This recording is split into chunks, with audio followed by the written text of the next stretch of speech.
Hello viewers, আসসালামু আলাইকুম। আমি মমতাজ কুকিং ফুড থেকে বলছি।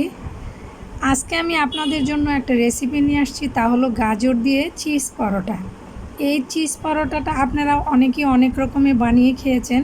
আমি জানি না এই গাজর দিয়ে চিজ পরোটাটা আপনারা কীভাবে বানিয়ে খেয়েছেন কি না। তবে আমি আজকে এই চিজ পরোটা বানাবো।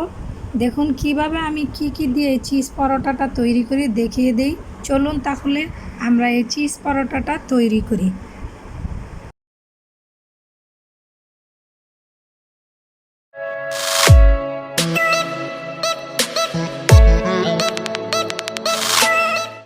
প্রথমত দেখুন আমি কি নিয়েছি এটা বানানোর জন্য। দিয়ে দিলাম 1 টিস্পুন লবণ, আপনাদের স্বাদ অনুযায়ী আপনারা দেবেন। এখন দেব পরিমাণ মতো পানি। পানিটা দিয়ে লবণটাকে গুলিয়ে এর মধ্যে দিয়ে দিলেন 3 কাপ ময়দা। এই 3 কাপ ময়দা দিয়ে আমি এটাকে সুন্দর করে গুলিয়ে নেব। গুলিয়ে এটাকে কিছুক্ষণের জন্য রেস্টে রাখবো।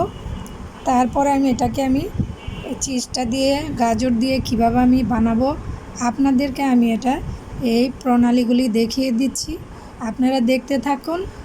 আমি এই যে প্রথমে আটাগুলি সুন্দর করে গুনে ভালো করে এটাকে সুন্দর করে পানি আপনারা পরিমাণ মতো দিতে থাকুন। আর সুন্দর করে এটাকে যত আপনারা এই আটাটাকে গুনবেন ততই পরোটাটা নরম স্মুথ হবে। এর মধ্যে আমি দিয়ে দিলাম সামান্য পরিমাণ রান্নার তেলটা দিলে পরোটাটা আরও নরম হবে। আর রেস্টে রাখলেও এটা শুকিয়ে যায় না।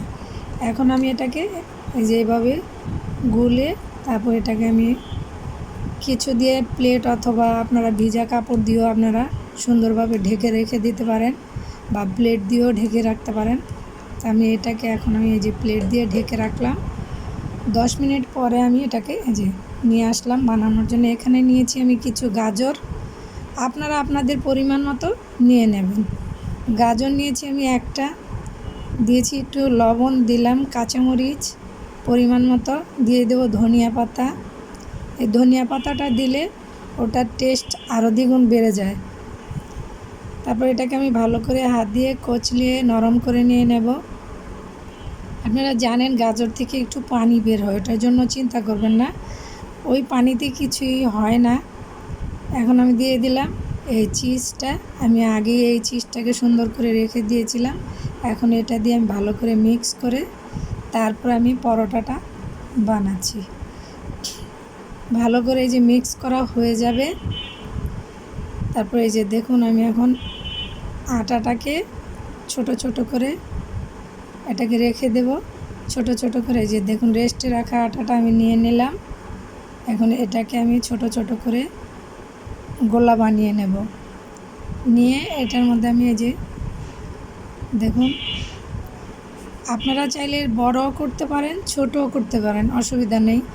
আমি আমার একটা অনুযায়ী আমি এটার গোল আকারে তৈরি করে নিয়েছি। এখন এটাকে আমি সুন্দর করে যে 2 হাত দিয়ে গোল করে রেখে দিলাম। তারপর আমি পরোটাটাকে তৈরি করব। আপনারা দেখতে থাকুন। এভাবে অন্ততপক্ষে আপনারা একবার এই গাজর দিয়ে চিজ পরোটাটা বানিয়ে খেয়ে ট্রাই করে দেখবেন। আমার কাছে অসম্ভব মজা লেগেছে। আপনারাও হয়তো মজা পাবেন আর স্বাদটা পেয়ে যাবেন। এই যে আমি এটার মধ্যে চিজ দিয়ে দিলাম পরিমাণ মতো। চিজটা দিয়ে আস্তে এটাকে আমি সুন্দর করে এটাকে কাভার করে নিয়ে নেব। কাভার করে নিয়ে প্রত্যেকটাকে আমি এইভাবে কাভার করে রেখে দেব। তারপর আমি পরোটাটা বেলে নেব। তাহলে আপনারা দেখতে থাকুন আমি কিভাবে এটার মধ্যে সম্পূর্ণ পুরটা দিয়ে দিচ্ছি, দিয়ে এটাকে আমি তৈরি করব।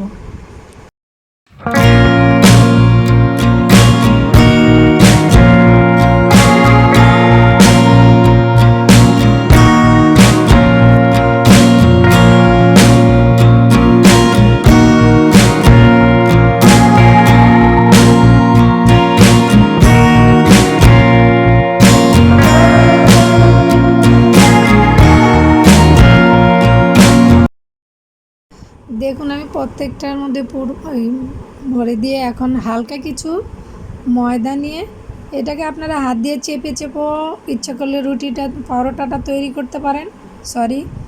না হয় বেলুন দিয়ে বেলেও আপনারা পরোটাটা তৈরি করতে পারেন। তা আমি কিছুটা হাত দিয়ে চেপে চেপে নিয়েছি, আর কিছুটা বেলুন দিয়েও করব। আপনারা দেখতে থাকুন। এভাবেও করা যায়, বেলনি দিয়ে বেলেও পারা যায়। সুন্দর করে এটার পরিমাণ গোল আকারে করে তারপর আমি প্রত্যেকটা পরোটাকে এইভাবেই আমি বানিয়ে নেব। বানিয়ে নিয়ে আমি এটাকে কীভাবে ছেঁকে নেব সেটাও আপনাদেরকে আমি দেখিয়ে দিচ্ছি।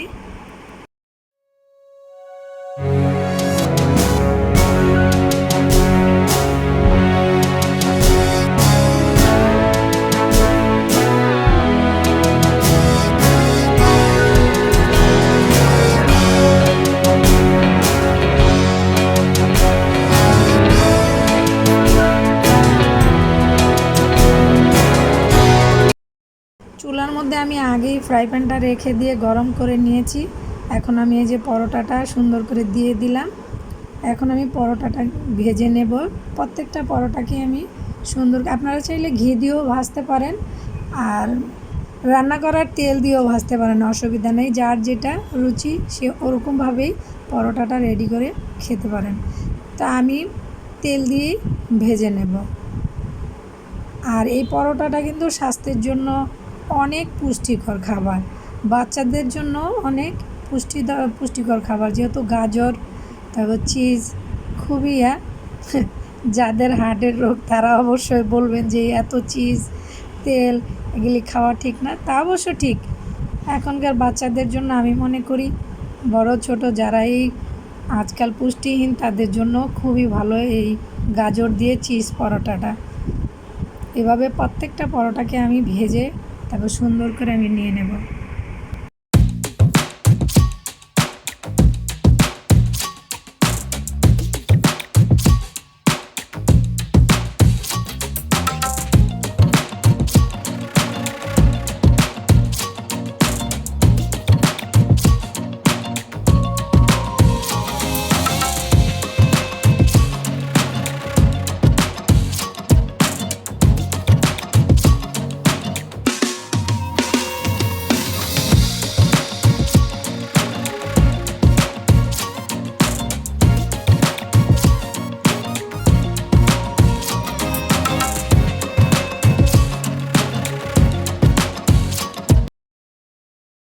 দেখুন তৈরি হয়ে গেল গাজর দিয়ে চিজ পরোটা। এই যে আমি হালকা ব্রাউন কালার করে পরোটাটা ভেজে নিয়ে আসছি।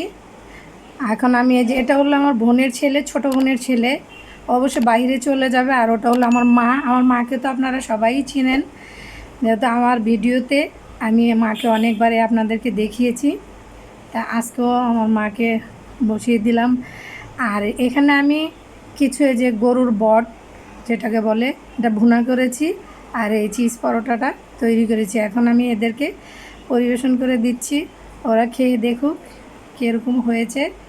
আর আরেকটা কথা না বললেই নয়, আপনাদের সবার ভালোবাসায়, আপনাদের সবার সাপোর্টে আজকে আমার 508টা সাবস্ক্রাইব হয়েছে। আমি অনেক অনেক খুশি হয়েছি, আমি ভাষায় আপনাদেরকে প্রকাশ করতে পারবো না। আপনারা এভাবেই আমাকে লাইক দিতে থাকুন, সাবস্ক্রাইব করতে থাকুন। আপনাদের ভালোবাসা আমি ইনশাল্লাহ অনেক অনেক দূর এগিয়ে যেতে পারবো। তা আশা করি সবাই ভালো থাকেন, আমার জন্য দোয়া করবেন। ইনশাল্লাহ আবার ফিরে আসবো অন্য কোনো রেসিপি নিয়ে। এ পর্যন্ত সবাই সুস্থ থাকেন, ভালো থাকেন। আল্লাহ হাফেজ, আসসালামু আলাইকুম।